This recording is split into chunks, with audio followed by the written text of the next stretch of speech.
नमस्कार दोस्तों। जैसा आपको पता होगा कि कल बजट जारी हुआ था और उसके बाद हमारे जो रेलवे मिनिस्टर हैं अश्विनी वैष्णव जी, इन्होंने कल एक प्रेस कॉन्फ्रेंस करी और रेलवे की आने वाली भर्तियों के बारे में इन्होंने कुछ चीजें बताई कि आगे अब रेलवे क्या सिस्टम चेंज करने वाला है।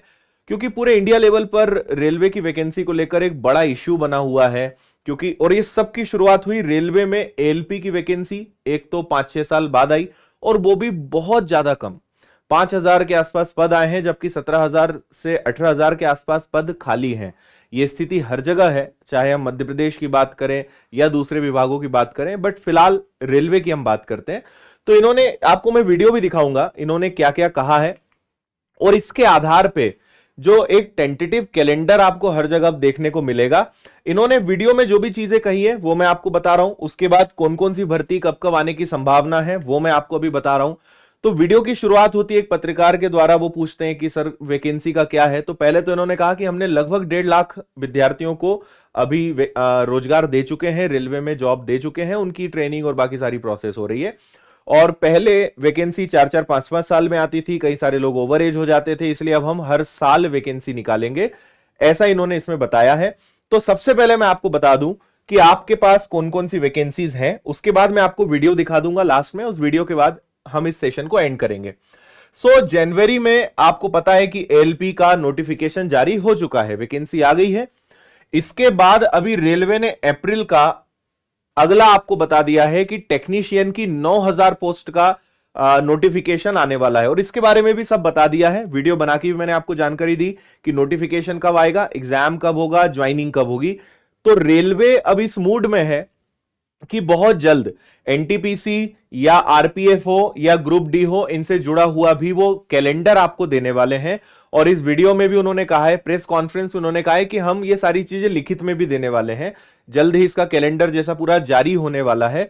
तो जो उस वीडियो में और लगभग जो अनुमान लगाए जा रहे हैं वो ये है कि जून के आसपास आपका एनटीपीसी, रेलवे का जो एनटीपीसी वाला एग्जाम होता है, और आरपीएफ, ये दो अलग अलग एग्जाम्स हैं, तो इनकी संभावना जून के आसपास है। और अक्टूबर में ग्रुप डी, जो लेवल 1 ग्रुप डी होता है, इसके निकलने के चांसेस हैं। बट ये वीडियो के आधार पे और अभी रेलवे के जो भी नोटिस आ रहे हैं उसके आधार पे अनुमान लगाया गया है। जल्द ही ऑफिशियल नोटिफिकेशंस और अपडेट्स आने वाले हैं, जिसमें ये सारी चीजें और कंफर्म हो जाएगी। लेकिन आप एक बात अब मान सकते हैं कि रेलवे, बहुत आगे का तो हम नहीं बता सकते, लेकिन इस साल या अगले साल, ये अभी क्योंकि इन्होंने जो टेक्नीशियन का नोटिस दिया है उसमें 2025 का भी बता दिया कि हम 2025 का नोटिफिकेशन कब निकालने वाले हैं। 2024 में टेक्नीशियन की भर्ती कब निकलेगी, 2025 में कब निकलेगी, ये सारी जानकारी उन्होंने दे दी है। तो ऐसा लग रहा है कि शायद इस साल अगले साल रेलवे जो है एक एक साल के आधार पर वैकेंसी निकाले, ताकि विद्यार्थियों को फायदा मिले। अगर ऐसा होता है तो वास्तव में ये बहुत अच्छा होगा, और किसी के लिए भी अच्छा होगा, क्योंकि कब तक 4-5 साल गुजर जाते हैं, विद्यार्थी इंतजार ही करते रह जाते हैं। अगर हर साल वैकेंसी निकलती है, इससे अच्छा कुछ नहीं हो सकता स्टूडेंट्स के लिए, बार बार उन्हें बहुत सारे चांसेस मिलेंगे, है ना। तो रेलवे, ग्रुप डी, एनटीपीसी, इनके भी आने वाले कुछ महीनों के अंदर नोटिफिकेशन, ऑफिशियल नोटिस आने के पूरे चांसेस हैं। आप बिल्कुल ये मानकर तैयारी शुरू कर सकते हैं कि ये भर्तियां जल्द ही आने वाली है।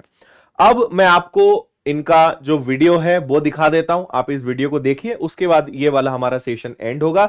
बाकी विनर्स इंस्टीट्यूट आपके साथ है, एप्लीकेशन के माध्यम से भी, यूट्यूब के माध्यम से भी। रोज रात को 8 बजे एक बहुत इंपॉर्टेंट क्लास में ले रहा हूं, तो आप 8 बजे विनर्स के ऑफिशियल चैनल पर जुड़ सकते हैं। हम डेली एक टारगेट करते हैं, एक टाइप उठाते हैं और उससे जुड़े हुए हर प्रकार के प्रश्न करते हैं। तो रात 8 बजे मिलूंगा। बाकी हमारी पूरी टीम बाकी सारी क्लासेस ले ही रही है, तो आप यूट्यूब चैनल पर आराम से स्टडी कर सकते हैं। एप्लीकेशन पर बहुत सारा मटेरियल है, और हर जगह हम आपका हर संभव प्रयास कर ही रहे हैं आपकी पढ़ाई को बेहतर बनाने के लिए। तो अब आप इस वीडियो को सुनिए कि इन्होंने इस वीडियो में क्या कहा गया है। मैं इसको प्ले कर देता हूं आप सबके लिए। ये है कि जब हम रोजगार की बात करते हैं तो रेलवे को लेकर लोगों की उम्मीद रहती है कि रोजगार आएंगे। और जब पिछला जनरल इलेक्शन था उससे पहले एक तरीके से अभी 1,54,000 लोगों का रोजगार कंप्लीट हुआ है। 1,54,000 1,54,000 लोगों का, 1.5 लाख लोगों का रोजगार अभी कंप्लीट हुआ है। एम्प्लॉयमेंट ऑर्डर्स मिल गए, लोगों का रजिस्ट्रेशन हो गया, आगे जॉब में अब उनके ट्रेनिंग के लिए लोग जाने लगे। जैसे ही प्रोसेस कंप्लीट हुआ, नेक्स्ट प्रोसेस चालू हुआ। बहुत लंबे समय से सबकी डिमांड थी कि इसको एनुअल बनाया जाए। एनुअल इसलिए बनाया जाए, अगर 4-4, 5-5 साल के गैप में आता है तो कई लोगों की एज निकल जाती है उसमें से, राइट। इसीलिए अब एनुअल सिस्टम की तरफ मूव कर रहे हैं। जनवरी में, अप्रैल में, जून में और अक्टूबर में, इन ये चार बड़े चंक है, एएलपी, टेक्निकल, नॉन टेक्निकल और ग्रुप लेवल 1, ये जो 4 बड़ी कैटेगरीज हैं, इन 4 बड़ी कैटेगरीज का साल में 4 हिस्से किए गए हैं कि जनवरी में स्टार्ट करें एक जो एएलपी का, दूसरा टेक्निकल स्टार्ट करें अप्रैल में, नॉन टेक्निकल स्टार्ट करें जून में और अक्टूबर में स्टार्ट करें लेवल 1, और ये साइकिल चलती रहे। इस प्रोसेस पे सारे के सारे कैंडिडेट्स की डिमांड लंबे टाइम से रही है कि 4-4 साल का जो फेज होता है, 5 साल का फेज होता है, कई लोग एज बार हो जाते हैं उसमें। एक हर साल आपको अपॉर्चुनिटी मिलती रहेगी तो सबको अपॉर्चुनिटी मिलेगी। इस थिंकिंग के साथ आगे बढ़े और इसी थिंकिंग और इसमें भी जितनी रिक्वायरमेंट थी उससे ज्यादा अभी नोटिफाई किया है। 1 साल के हिसाब से जो रिक्वायरमेंट है, 1 साल के हिसाब से अगर जैसे लोको पायलट का मैटर है, कितने लोग रिटायर होते हैं उससे ज्यादा लिए हैं, राइट। टेक्नीशियन का है तो टेक्नीशियन का जो अप्रैल के आसपास, अप्रैल से पहले निकल आएगा, क्योंकि हम लोग वो मॉडल कोड ऑफ कंडक्ट को भी अवॉइड करना चाहते थे, वरना नॉर्मल प्रोसेस में अप्रैल में निकलता टेक्नीशियन का, पर मॉडल कोड ऑफ कोड को अवॉइड करने के लिए पहले निकाला है। तो जनवरी, अप्रैल, जून, अक्टूबर, फिर अगले साल वापस जनवरी, अप्रैल, जून, अक्टूबर, फिर अगले साल वापस, इस हिसाब से ये प्रोसेस कर रहे हैं। सर 1 साल में कितने जॉब्स निकलेंगे इसमें? डिपेंड करेगा जिसकी जितनी रिक्वायरमेंट है, हर एक जोन की अपनी अपनी रिक्वायरमेंट आती है, हर डिवीजन की रिक्वायरमेंट आती है, कोई एस्टिमेट नहीं? हर वर्कशॉप से आती है। एस्टिमेट बनता है, बन के ही तो निकलता है, फिर एस्टिमेट बन के निकलता है ना, फिर हर एक कैटेगरी के लिए अलग अलग बनता है। अभी 1.5 लाख लोगों को जॉब दिया। आप सोचिए उस एग्जाम की कॉम्प्लेक्सिटी, 500 से ज्यादा शहर, कितनी शिफ्टें, 1000 से ज्यादा शिफ्टें, 15 लैंग्वेजेस, 1-1 करोड़ लोग एप्लीकेशन। कहीं पे कोई कंप्लेंट आई? 0 कंप्लेंट। कहीं पे कोई paper leak? 0 paper leak. Complete हुआ ना एकदम ट्रांसपेरेंटली। पार्लियामेंट में हमारी ऑपोजिशन के लोग, कांग्रेस के एक एमपी बोले कि आश्चर्यचकित है कि इतना बड़ा एग्जाम कैसे बिना कोई पेपर लीक के हो गया।